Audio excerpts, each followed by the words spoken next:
going to go ahead and get started. We are going to talk about solving quadratic equations. Now, we have spent many days learning to factor because factoring is such an important skill set. You did it in Math 1. We've spent a good chunk of time on it, I feel, in Math 2, and you're going to see it again in Math 3, even all the way into your 4th math class. So, now we're going to move forward. Notice today we're going to actually put an equals in the equation. So when we had our parabolas in the past, let's say x squared plus 5x plus 6 equals 0. Now where I had my trinomial, I would factor it. Now I'm going to see an equals 0. And what that does is that equals changes it into a what? Equals, change it into a equation. So now we're solving. And I think I pulled the notes that already had these written in, but it says when solving, oh, by the way, what do all quadratics have to have in them? X to the second power. And that has to be the highest power of x. If it has an x to the third, it's not a quadratic. Okay? And we're not doing to work with any x to the thirds functions. We're going to stick to x to the second, and that's as far as we're going. All quadratic graphs are called parabolas. Yeah, I know it kind of sounds like parabolas, but you're actually emphasizing that middle syllable there, parabolas. Okay? And they have this characteristic U shape. So everybody see the U shape. You did a little bit in quadratics. As a matter of fact, you spent almost 2 whole units. So you spent a small chunk of time in Math 1 on quadratic equations.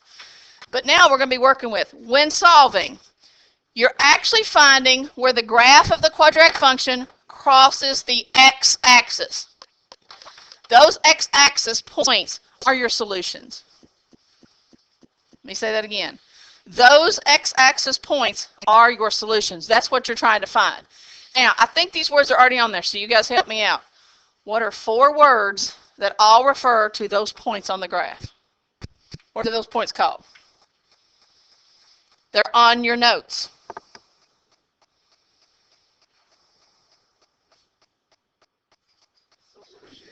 Solutions. They're also called the roots. They're also referred to as zeros. And they're also called your x-intercepts. Imagine that. They're called the x-intercepts, and you cross the x-axis. Okay? So anytime we say find the zeros, we're talking about those points. We say solve it, we're talking about those points. We say find the roots, we're still talking about the same points. So any of those 4 terms all basically refer to finding the same thing. Okay, pick your pencils up. Let's start drawing.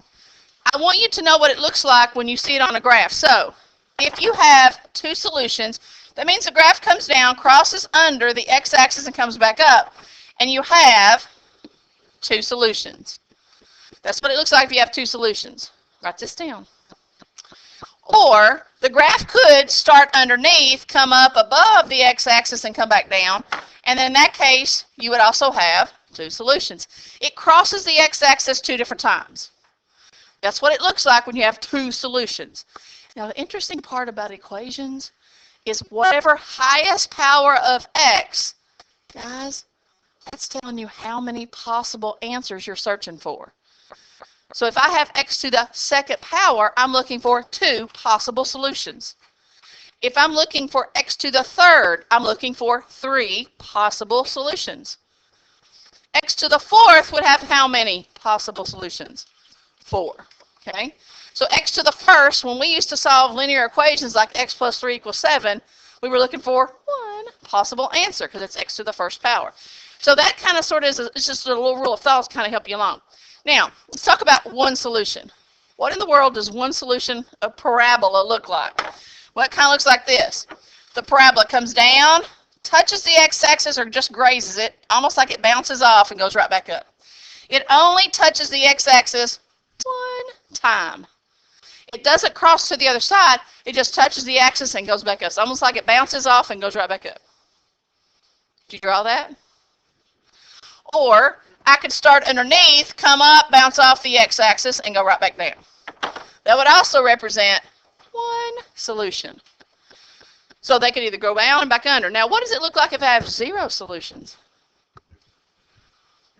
There's nothing there. What I mean is I come down and go back up, and I never get far enough down to even cross the x-axis.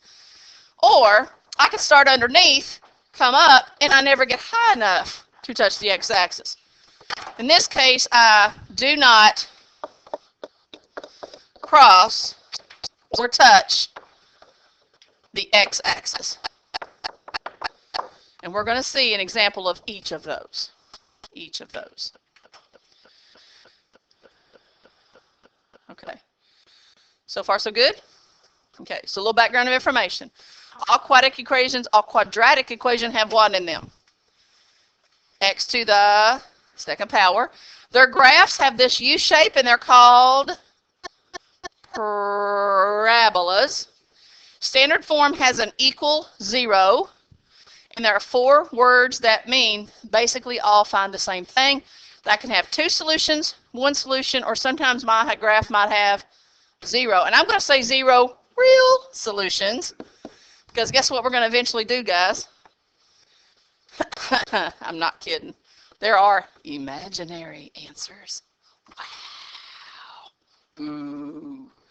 Okay, that's coming up in about 4 days. Okay, I tried to go to the internet and just find an example of how you solve. Everything we're going to do on the front side could be done by simply taking the square root. Now let's talk for just a second before we run into it. What does it mean to take square root? Well, if I have a number that's squared, so everybody looking, you don't have to write anything down right now, just watch. What is 5 to the second power? What's 5 times 5 twice? 25. What if I take the square root of 25? What number times itself twice is 25? 5.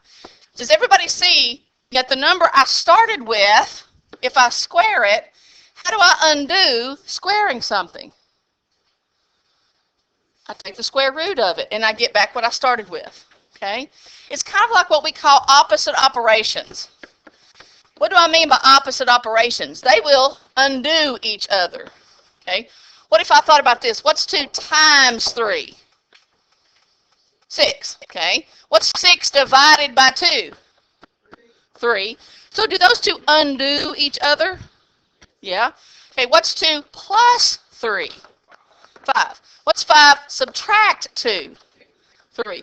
Do add and subtract undo each other?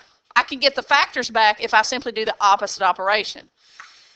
Here is a thought. So, squares, so squaring something does one thing. It makes it what? It makes my number get bigger. Okay? What if I take the square root of it? Excuse me, Miss Jessup. Yeah. Please dismiss Harriet P.M. Yes. So, Darius, I guess I'm making this video for you, so I might want to make sure you watch it this afternoon. Square root takes it back to what? I'm going to find the smaller number. Okay, these two undo each other. These two undo each other. Don't need for you to write that down. I just need you to have that added. Is everybody good? Okay. What's 4 to the second power? 16. What's the square root of that squared number 16? 4. Do you see how it undid it? Okay. Now, let's just see if I can make any sense of this. What if I take x and square it? What do I get? X squared, right? What if I take the square root of x squared? What do I get back? X. It's almost like this. Look at this. The square root and the square cancel each other out. They undo what the other one did. And I would get what? X out. Oh my goodness. Oh, I wish Miss Jessup could draw. Okay. What if I took a kitty cat? Okay. You know I can't draw. And squared the kitty cat. You got me? Took a kitty cat and I squared it. So now I squared it. There's 2 kitty cats, right? But what if I took the square root of the kitty cat squared? What would I get back? And it don't even have no, it's got 3 legs. Poor thing. Look at that. So does the square root and the square cancel, and what I get back out of it would be what? The one kitty cat. Miss Patterson does something called, if you square the root of a cow is a cow, I forget, she has an example she uses. Does everybody get what I'm trying to say? If you see a square root and a square in the same problem, they undo each other. What one did, the other one does it opposite, right? It's kind of like if I was writing, there used to be this joke I saw on TV where this big fancy, are y'all on your computers? Okay. This big fancy guy in this college, back in the days when they had chalkboards, he was over here just going to town, and he was writing all this stuff, and the maintenance guy had come in behind him and was erasing it. So what one guy was doing, the other guy was undoing it. Does that make sense? So if I was doing anything, all right, I want to go back. That leads me to this. What number? This is a problem, and in the solution, they basically got x squared by itself. Does everybody see that? How do you get rid of minus 180? Plus 180. So they added 180, and they got it over to that side. How do you get rid of the 5 in front of x squared? We divided out the 5. Does everybody see that? When I divided out the 5, I ended up with this right here. X squared is equal to what? 36. What that says is, what number times itself twice is 36? 6. Everybody good with that? There's also a second answer. What other number times itself twice is also 36? We've already got 6. Remember, I'm looking for 2 possible answers. What else? 6 and what else? What other number times itself twice is also 36? Huh? What other number? Well, if a positive 6 times a positive 6 is 36, what else? What a negative 6 times a negative 6 would also be what? Positive 36. Did y'all hear what I said? So you have a positive possibility, and you have what? Negative 6. Now, I want you to pay attention right here. Do y'all see the plus sign over the minus sign? That doesn't mean add and subtract 6. That means positive 6 and, at the same time, negative 6. It's a shortcut way of writing. Instead of writing it 2 different times, you can say plus or minus 6. Does everybody get that? What does this solution mean on a graph? Well, it means that I went out here at negative 6, and I went here at positive 6. Write that down. And my parabola came down, touched here, went underneath, and came back up over here. Everybody see that? How many possible answers were there? 2. Do you see them or on the graph? Did I get them on paper? Do I see them on the graph? Yes. So these first ones that we're going to practice, we just want to see if we can find them on a graph. And we're saying we'll see if we can solve them. Okay, let's go. You ready? Don't need that page. Don't need that page. Oops, why am I adding pages? Penny. All right. If I do square roots method, here's the one thing I want you to notice. Do you see any x's that are just x? Or are we seeing x squared and numbers? These all have what? They have no, just plain old x in them. There's no 5x, there's no 3x, there's no 2x. They just have this x squared and they have a number. So, what if I move this number over here? How would I get rid of minus 25? Add 25. Write this down.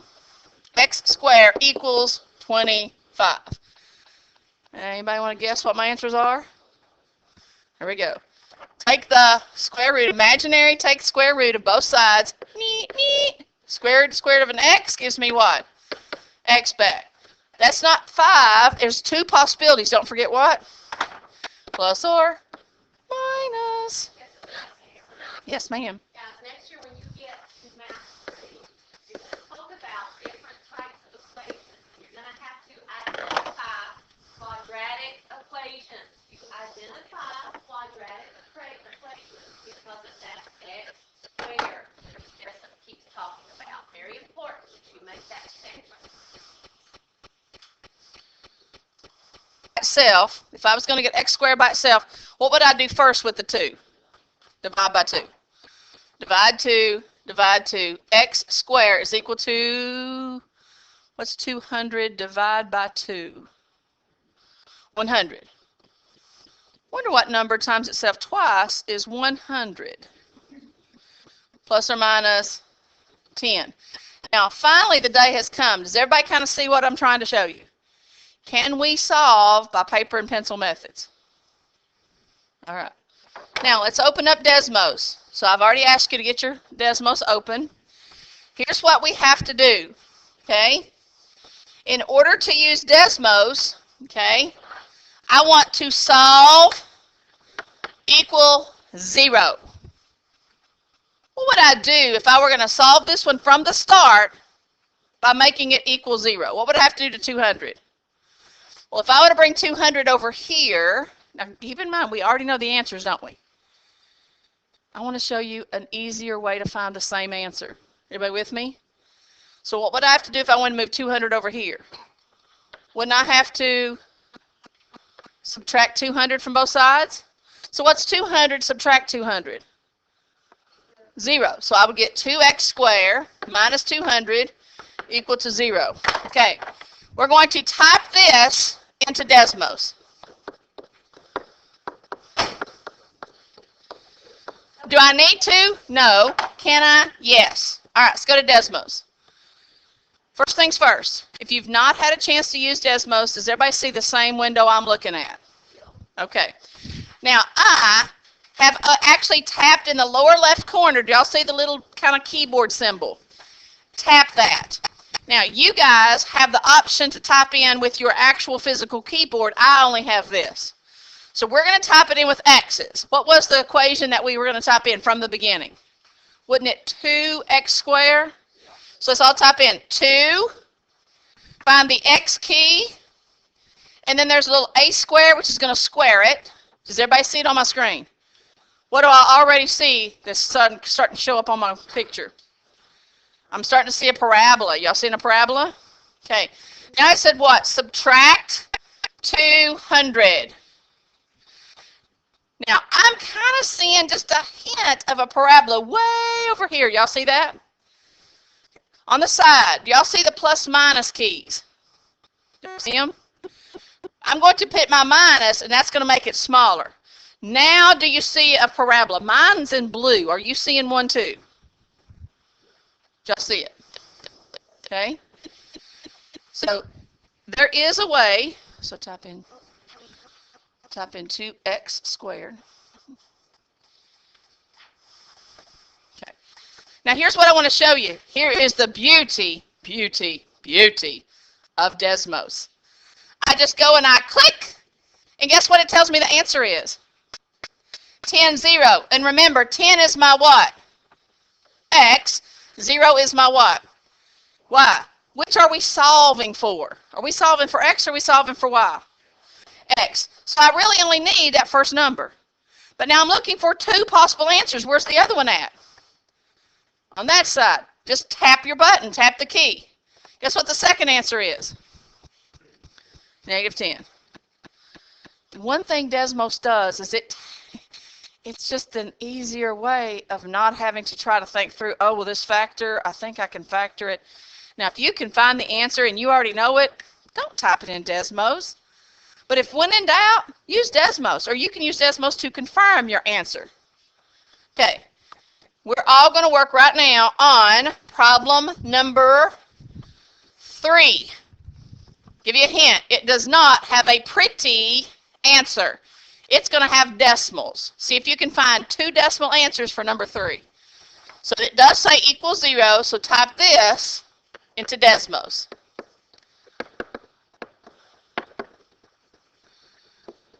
Okay, type that into Desmos.